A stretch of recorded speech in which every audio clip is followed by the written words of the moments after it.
Nah, pemirsa, tentunya saat ini kami akan mengajak Anda untuk langsung berbincang dengan Kepala Desa Krandengan, ada Bapak Dwinanto, untuk mengetahui terkait dengan inovasi digital yang ia terapkan di desanya. Kita sapa saja, ada Pak Dwinanto. Selamat sore, Pak. Selamat sore, Mbak. Ya. Oke, Pak. Tadi kalau kita lihat di berita pengantar, salah satunya ada smart governance. Untuk Desa Krandengan itu penerapan smart governance-nya seperti apa? Oh iya, jadi ada beberapa bidang yang kemudian kita terapkan digitalisasi.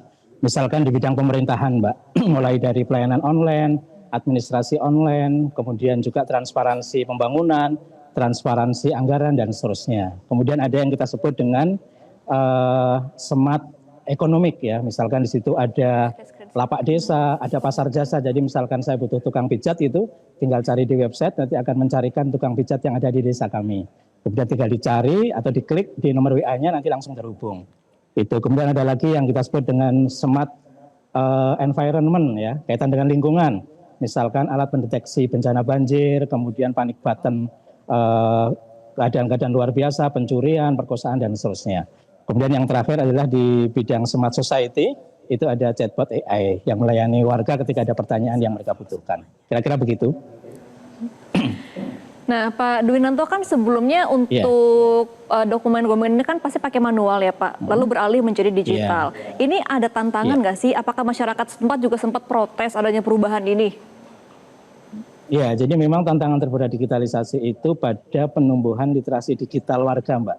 Ini yang butuh proses, diedukasi secara bertahap dan perlahan. Jadi tantangan terbesarnya di situ, penumbuhan digitalisasi desa. Misalkan bagaimana aplikasi kami, kita cek di Play Store itu, dari 900 kakak alhamdulillah sudah mendownload sekitar 700-an. Nah itu yang kemudian perlu diedukasi dan didorong terus-menerus itu. Jadi pada penumbuhan literasi digital warga. Oke, PR-nya terkait dengan literasi warga ya, Pak Dwinanto. Pak, Ya, betul, saya tuh sebetulnya betul. penasaran, Bapak tuh background-nya apa sih kok bisa kepala desa, tapi berpikiran sampai mendigitalisasi, membuat inovasi, bahkan sampai melibatkan AI, Pak? Saya sebenarnya pendidikannya ekonomi, Mbak. Jadi yang mengerjakan ini bukan saya. Saya S1-nya ekonomi, tapi ide-ide itu muncul dari saya. Dan biasanya berangkat dari masalah. Jadi misalkan desa kami itu kan desa yang lahannya 100% kekeringan, Mbak, atau lahannya tak ada hujan. Nah tadinya saya membangun irigasi itu dari air sungai kita naikkan pakai diesel. Lama-lama saya mikir kalau pakai diesel ini biayanya mahal dan juga menimbulkan pencemaran. Maka sekarang kami sudah menggunakan teknologi irigasi berbasis tenaga surya. Kita punya pompa tenaga surya yang paling besar itu berkekuatan 18.800 watt dengan debit air sekitar 200 kubik per jam. Kemudian ada masalah lagi, misalkan munculnya COVID waktu itu, di mana orang tidak boleh berkumpul, maka muncullah layanan online. Kemudian ada lagi chatbot itu munculnya karena kadang ada warga yang bertanya di luar jam kerja, kadang perangkat juga tidak sempat membalas atau tidak bisa segera membalas. Maka kita berpikir bagaimana supaya ketika ada pertanyaan warga ini direspon dalam waktu cepat ya. Maka kita munculkan chatbot itu, maka ketika kita menanya ke nomor WA itu, dalam 5 detik akan dijawab. Misalkan siapa nama ketua RT 1 RW 2, siapa nama ketua RW 4, bagaimana cara mengurus KTP yang hilang, bagaimana mengurus SKCK, dan seterusnya. Seperti itu, Mbak. Jadi berangkatnya dari masalah. Dan yang mengerjakan bukan saya, tapi tim kami, saya meng-hire anak-anak muda yang memang punya kapasitas di bidang IT, yang itu sebagian adalah warga kami, sebagian dari luar desa kami. Oke, jadi memberdayakan masyarakat sekitar juga ya Pak untuk mengembangkan proses ini dan juga digitalisasi. Nah Pak Dwinanto, dengan background ekonomi ini, dengan adanya perubahan sistem, ini memangkas anggaran desa nggak sih Pak, lebih hemat atau malah akan lebih tinggi? Oh iya, jelas lebih hemat, Mbak. Misalkan saya gambarkan soal irigasi ya. Dulu kami pakai 2 pompa tenaga diesel berkekuatan 25 PK. Sehari semalam itu menghabiskan uang 400.000, Mbak, untuk beli solarnya. Sekarang karena pakai tenaga surya tentu siang hari gratis kan, selama matahari bersinar terik gitu, karena pakai matahari.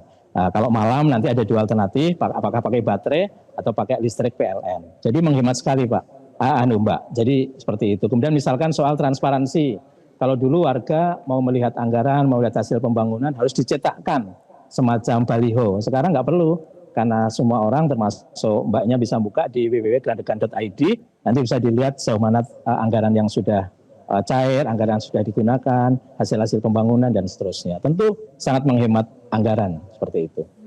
Oke, efisien dan juga efektif ya Pak untuk anggaran dan juga untuk kinerja dari Desa Kerandengan. Pak, tapi kami juga ingin tahu, salah satu di chatbot itu tadi Bapak sempat menyampaikan, misalnya ada yang mau cari tukang pijit, nanti di situ diinformasikan. Terkait dengan sektor perdagangan dan pertanian juga dicarikan nanti di chatbot akan ada informasinya. Nah, kalau Pak Dwinanto melihat dengan adanya chatbot ini dampaknya bagi masyarakat untuk sistem dan juga sektor perekonomiannya jadi perubahannya signifikan kah Pak? Ya, jadi saya jadi kepala desa tahun 2013, dulu kondisi desa kami adalah desa miskin, Mbak. Alhamdulillah sekarang desa kami adalah desa yang berstatus desa mandiri pertama di Purworejo gitu.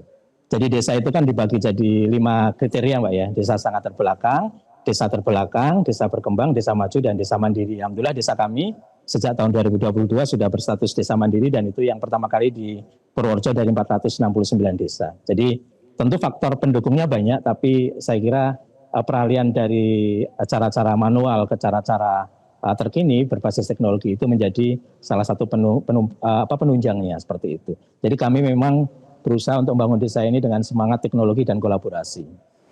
Oke, sejauh ini Pak Dwinanto, layanan yang paling digunakan oleh masyarakat sekitar itu apa sih Pak? Kalau yang paling banyak yang setiap hari sampai saat digunakan adalah irigasi. Ini sedang musim pertanian soalnya kan. Jadi warga itu di desa kami yang tadinya harus mengalirkan air, beli pompa, beli BBM, sekarang mereka sudah menikmati irigasi gratis, Mbak. Sudah bertahun-tahun mereka menikmati irigasi gratis. Kemudian soal layanan surat seperti itu. Kemudian misalkan di musim hujan, karena kami ini daerah yang sering banjir ya, maka kalau dulu kita melihat sungai itu harus datang ke sungai, Mbak. Harus manual datang ke sungai seberapa ketinggian air sungai. Sekarang sudah bisa dipantau lewat alat yang bernama early warning system banjir. Jadi bisa dipantau sejauh mana ketinggian air sungai, leveling air sungainya, dan seterusnya. Tadi yang soal misalkan pasar jasa itu bisa dibuka ya, pemirsa sekalian di www.kerandegan.id, cari saja nanti bagian ekonomi, cari pasar jasa. Di situ adalah kumpulan para pelaku jasa di Kerandegan, tukang kompor, tukang pijat, tukang cukur, tukang laundry, macam-macam. Tinggal kita mau mencari apa, nanti diberikan alternatif beserta fotonya, tinggal kita klik, nanti terhubung ke WA-nya. Kira-kira begitu. Oke, Pak Dwinanto, ini kan inovasi dilakukan. Setelah ini targetnya mungkin dari sisi digitalisasi apa sih yang pengen banget di digitalisasi Pak? Tadi kan kalau dari sisi irigasi sudah, kemudian dari sisi perdagangan, kemudian juga bisnis warga, perekonomian, perputaran ekonomi warga juga sudah. Selanjutnya apa Pak inovasinya? Ya kami terus berusaha untuk melakukan inovasi Mbak ya. Misalkan akhir tahun ini inovasi terbarunya adalah chatbot AI. Nah sekarang ini tim kami sedang merancang untuk IoT, Internet of Things, kaitan irigasi dan mesin pengusir hama burung. Jadi mesin-mesin tenaga surya kami itu sekarang hidupkannya kan masih manual. Nah ini sedang kita rancang supaya nanti bisa dihidupkan secara online dari jarak jauh lewat HP. Jadi pakai teknologi Internet of Things gitu. Demikian juga kita sedang merancang alat untuk pengusir hama burung. Ya biasanya kalau panen banyak burung yang datang berbasis teknologi. Selama ini kan masih manual Mbak, masih pakai alat manual. Nah sekarang kita sedang merancang teknologi. Kemudian juga sedang kita rancang kamera-kamera CCTV yang tersebar di desa itu. Selama ini kan hanya bisa diakses oleh admin. Nah ini sedang kita streamingkan supaya nanti semua orang bisa melihat kondisi desa kami melalui CCTV yang ada. Sebagaimana mungkin kita sekarang bisa melihat kondisi jalan tol seperti itu. Ini yang sedang kita kembangkan saat ini. Jadi kita terus berupaya berinovasi menyesuaikan kebutuhan dan tuntutan zaman. Tapi basisnya adalah kebutuhan masyarakat. Apa kebutuhannya coba kita penuhi seperti itu. Oke, baik. Jadi inovasi ini mencakup baik dari lingkungan, kebutuhan masyarakat, pertanian, perdagangan, sampai juga administrasi ya Pak, sudah bisa ditangani oleh layanan ini. Oke, semoga ini juga bisa menginspirasi daerah lain ya Pak Dwinanto agar bisa mencontoh juga memudahkan segala akses bagi masyarakat desa. Terima kasih Pak Dwinanto selaku Kepala Desa Kerandengan sudah bergabung bersama kami dalam program Newsline. Selamat kembali beraktivitas Pak Dwinanto. Jelajahi cara baru mendapatkan informasi. Download Metro TV Extend sekarang.